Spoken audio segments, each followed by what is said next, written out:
Hello అండి, welcome to అను చేతి వంట. ఈరోజు ఎగ్ కర్రీ చేయబోతున్నానండి. దాన్ని ఎలా చేయాలో చూసేద్దామా. స్టవ్ వెలిగించుకొని కడాయి పెట్టుకొని కొద్దిగా ఆయిల్ వేసి చెక్క, లవంగం, స్టార్ అనాస్, ధనియాలు, పచ్చిమిర్చి, ఎండుమిర్చి మీ స్పైస్ తగ్గట్టుగా వేసుకోండి. కట్ చేసుకున్న ఉల్లిపాయలు కొద్దిగా వేగనిచ్చి టమాటా ముక్కలు ఉప్పు వేసి కొద్దిగా మగ్గనివ్వాలండి.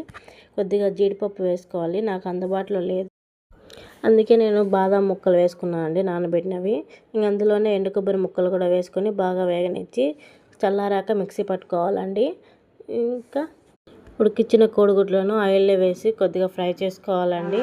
అందులోనే ఇంకొంచెం ఆయిల్ వేసుకొని ఉల్లిపాయ ముక్కలు వేసుకొని వేగాక కొద్దిగా అల్లం వెల్లుల్లి పేస్ట్ వేసుకొని బాగా మగ్గనివ్వాలండి. అందులో మిక్సీ పట్టిన మసాలా వేసి బాగా వేగనివ్వాలి. అందులో పసుపు, కొద్దిగా గరం మసాలా వేసి నూనె పైకి తేలేంత వరకు వేగనివ్వాలి. ఇంకా కావాల్సినంత వాటర్ వేసుకొని కోడిగుడ్లను అందులో వేయాలి. ఇక 5 మినిట్స్ అంతా ఉడికాక స్టవ్ ఆపేసుకోవాలండి.